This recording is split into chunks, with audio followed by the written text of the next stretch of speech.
Hai everyone, dan selamat datang kembali di channel ini, channel Elizabeth Nugraini. Seperti judulnya, tentu saja di sini aku akan membuat denahnya denah rumahnya Laksamana Maida.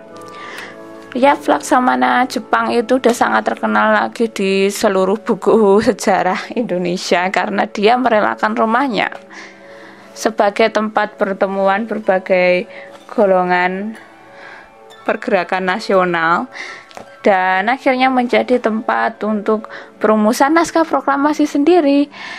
Dan aku tertarik banget buat bikin denahnya ini karena beberapa bulan yang lalu tentu saja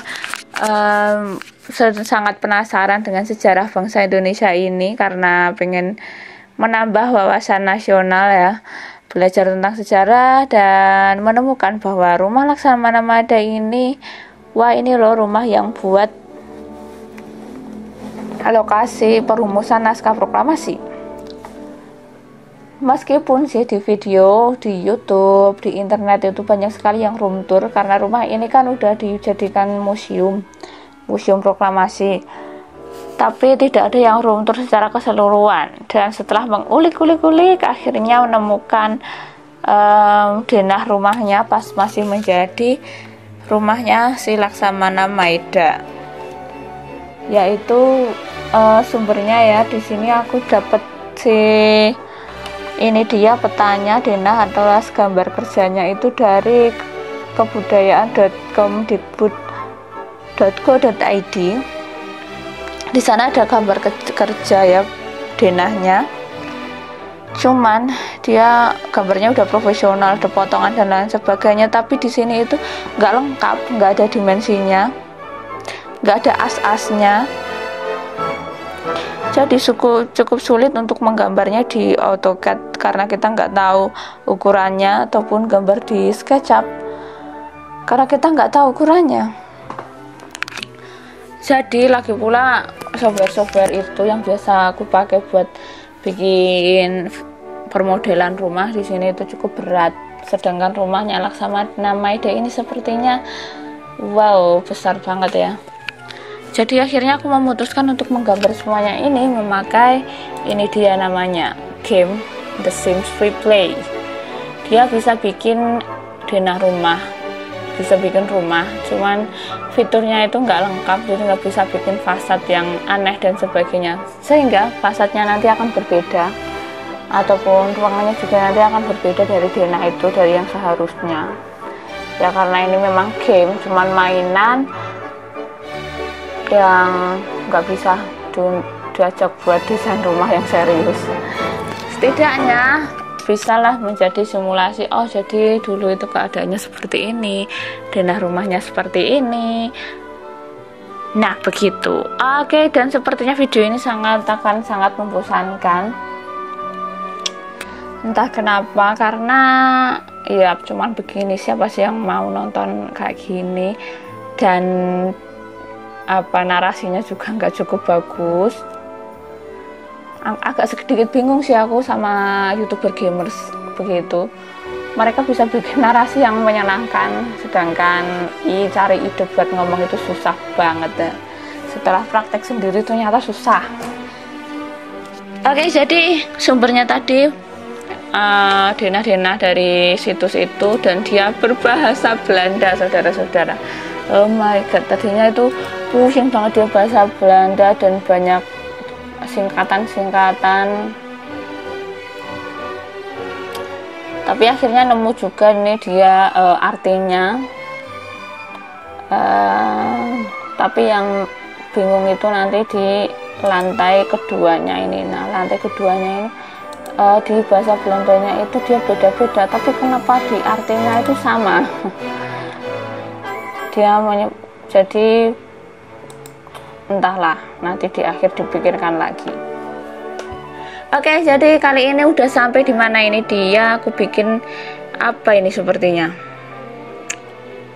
Wow, oh ini tadi mungkin ini aku udah mau bikin pintu-pintunya, tapi enggak sih, ini masih mikir buat bikin fasadnya. Semirip mungkin sama yang di itu dia di gambar kerjanya tadi ya, tapi ternyata wow, susah banget, dan akhirnya dibikin fasad yang agak berbeda. Nah, ini nggak bisa di delete nih, padahal di gambarnya itu harusnya nggak ada. Jadi beginilah akhirnya nggak bisa di delete, harus ditetapkan di sana. Dan ini aku pengen mengakalinya, aku kasih balkon begitu saja ya, mungkin agar seperti dak.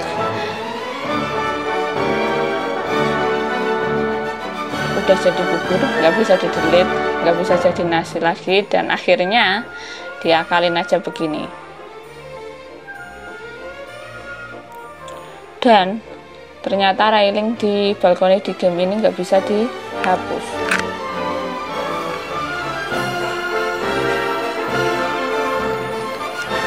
Akhirnya balkon ini sepertinya akan aku hapus semuanya, entah ya sepertinya. Oke, railingnya diganti modelnya dulu agar agak lebih samaan, sepertinya railing semen kan yang ada di Museum Proklamasi itu. Oke, ini baru 6 menit udah bicara lain dan sebagainya. Wow, ya masih berapa ini, 15 menit lagi. Mau ngomong apa 15 menit lagi? Toh ya nggak ada yang nggak ada yang nonton ya kan. Baiklah. Dan ini akhirnya bikin terasnya itu aku bikin pengen ada elevasi naik begitu, tapi ternyata tidak bisa. Jadi dia hanya seperti tegel lantai aja. Apa ini harus dipercepat?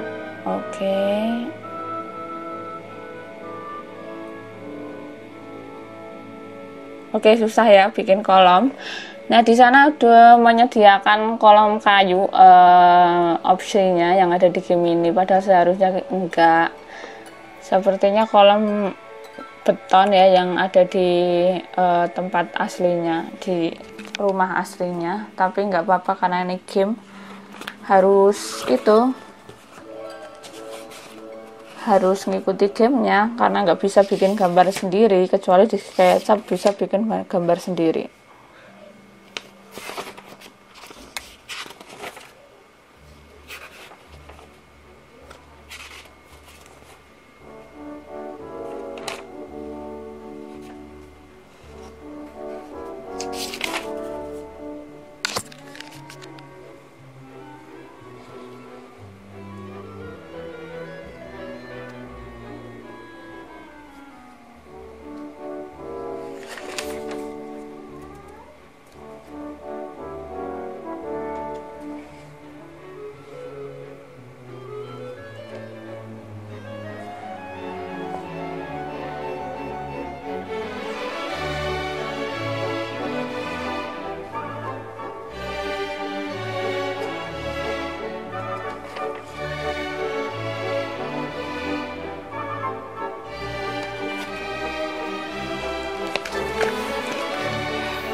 Oke, semuanya, dan bagi yang penasaran ya, udah bingung aku mau dubbing apa lagi.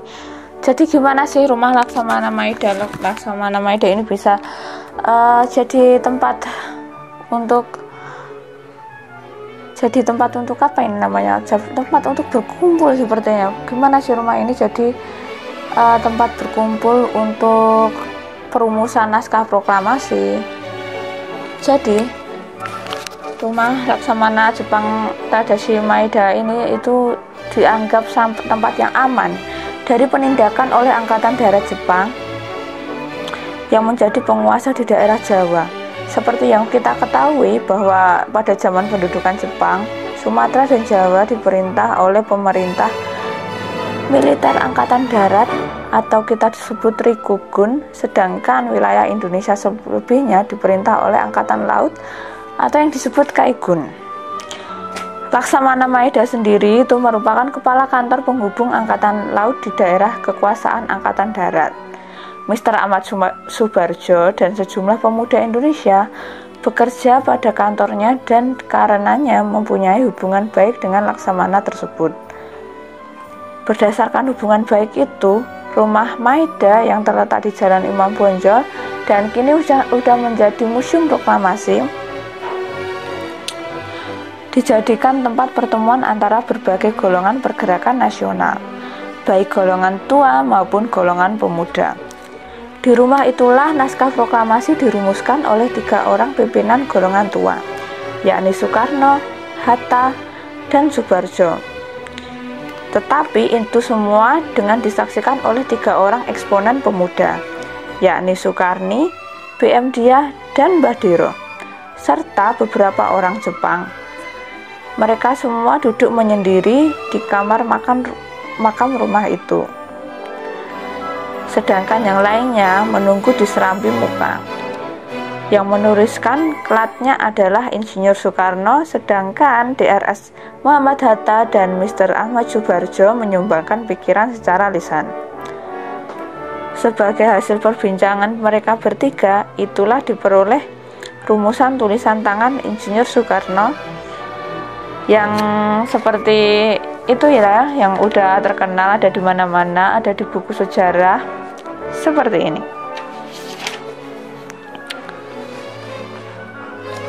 Nah, setelah semuanya udah, hasilnya yang ditulis Insinyur Soekarno udah fix, rombongan yang menyendiri tadi ya, 3 orang itu tadi, Soekarno, Hatta, dan Subarjo itu kemudian menuju ke serambi muka untuk menemui mereka yang lainnya yang menjadi saksi, mereka yang telah hadir semuanya. Dan di sana Insinyur Soekarno itu membacakan draft rumusan yang telah mereka hasilkan itu dan menyarankan agar supaya segenap mereka yang hadir itu bersama-sama menandatangani naskah proklamasi itu selaku wakil-wakil bangsa Indonesia. Cuman orang yang datang itu cukup banyak, jadi akhirnya ditandatanganilah oleh Soekarno beserta Muhammad Hatta saja. Nah, begitu ceritanya. Nah, langsung saja ini udah sampailah kita ruang tamunya ya, atau yang disebut serambinya sepertinya. Cuman harusnya itu kursi-kursinya kayak cuman kursi-kursi kecil, meja kursi 4 berjejer melingkar begitu, karena di sini nggak ada, dan akhirnya aku gambarnya seperti itu. Nah, di peta sendiri ruang tamunya itu ditulis gimana ini? Pronunciation-nya bingung karena ini bahasa Belanda. Ontvangkamer. Baiklah, itulah dia. Nah, di sini adalah kamar mandi yang ada di ruang tamu itu, di sebelahnya ruang tamu. Karena bingung, nggak pernah ada visualisasi kamar mandi di di museum ini diperlihatkan di YouTube ataupun di mana-mana. Jadi aku bikinnya salah-salah aja seperti ini. Cuman di gambar tekniknya itu di pojok sana memang ada showernya, kayak gambar shower atau apa sih itu nggak jelas, dan sepertinya ada pintunya sendiri di showernya. Maka akhirnya terpilihlah ini semua benda itu, shower itu. Oke, di sini agak bingung karena ingin mendesain kamar mandinya itu kayak gimana, karena ini nggak bisa fleksibel. Akhirnya aku letakkan seperti itu aja. Iyalah, ini kan cuman games. Nah, di sini aku nyari partisi atau karpet, akhirnya jatuh dikasih karpet di sana agar tidak terlalu sepi lah kamar mandi itu. Oke. Dan kemudian ini adalah ruang makannya. Nah, ruang makan ini seharusnya di sebelah kiri, ini aku ceritain jendela atau pintu 3 itu harusnya bentuknya melengkung, tapi tidak bisa gambar melengkung di aplikasi game ini, dan akhirnya aku gambar seperti itu aja, kotak dengan 3 pintu, harusnya itu jendela atau mungkin juga pintu.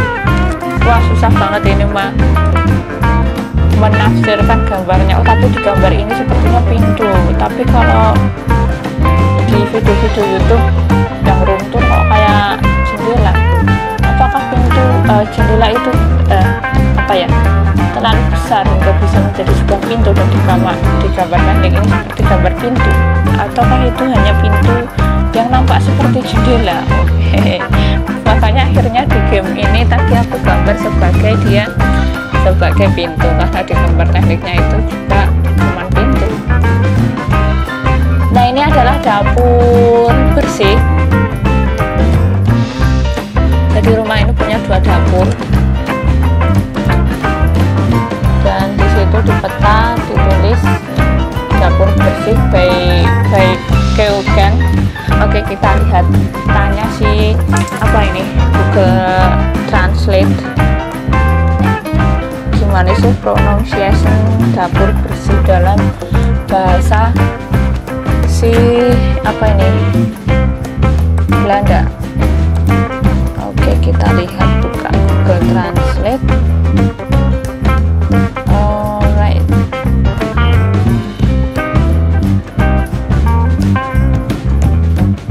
sebentar, agak lemot ini Google Translate. By Keuken.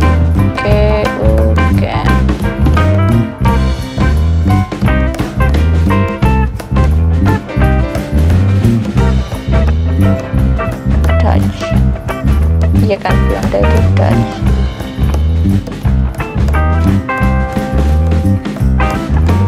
By Keuken.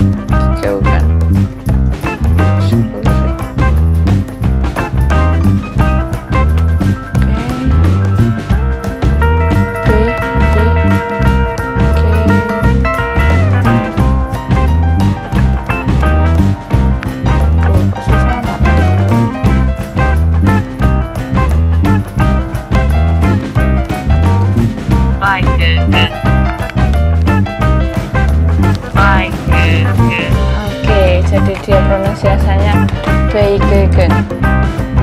Dan ini yang kecil itu dapur bersih. Oh, dapur kotor itu Keuken. Dia dapur kotor, dan bingung lah ya gambar dapur kotor gimana. Dan itu ruangan tangga, harusnya itu tidak ruangan kotak, makanya itu aku kasih pintu yang enggak ada daun pintunya, karena harusnya itu los. Dan tangganya itu tangga U yang besar ya, bukan yang mepet U gitu, tangga U yang besar ya. Seperti inilah, nanti aku tampilkan si gambar tekniknya yang di itu dari situsnya. Dan ini adalah ruangan berikutnya.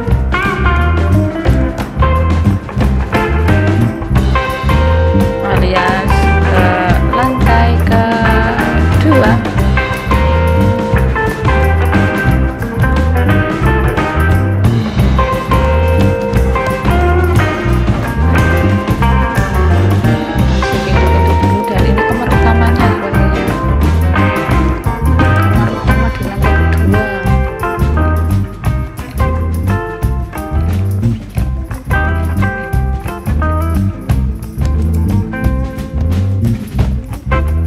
Mungkin kamar Misi Laksamana Maida mungkin sepertinya di sini. Tebak-tebak aja sih.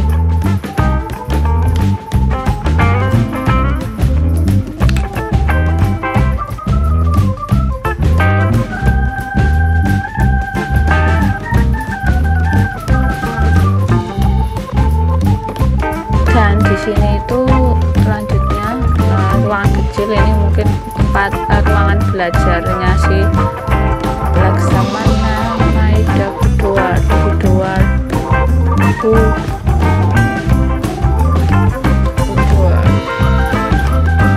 nah kalau Boudoir ini di translatannya di websitenya Kemdikbud dia diartikan sebagai ruang tidur, jadi dia ruang tidur. Cuman ketika aku di di Google Translate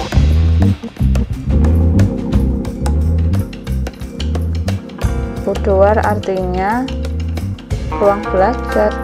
Oh, bukan sih, sebentar. Bahasa Indonesia. Nah, kamar kerja. Boudoir tadi artinya kamar kerja.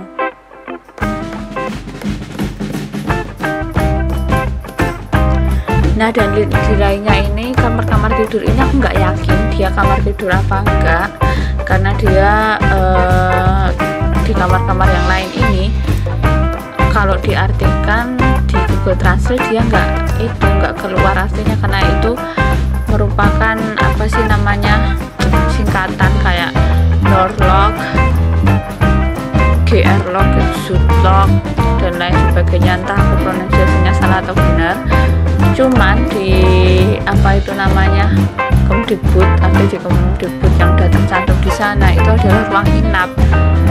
Nah, gimana gambar ruang inap itu kayak apa, kan aku bingung. Terus aku akhirnya men-translate sendiri, menebak-nebak sendiri. Oh, mungkin ruang inap adalah kamar tidur buat orang-orang menginap, kamar inap jadi kamar tidur, begitulah. Akhirnya di sini aku gambar sebagai kamar tidur. Sedangkan untuk kamar mandi sendiri, bed, pronunciation di Dutch-nya, di Belandanya itu gimana, bed,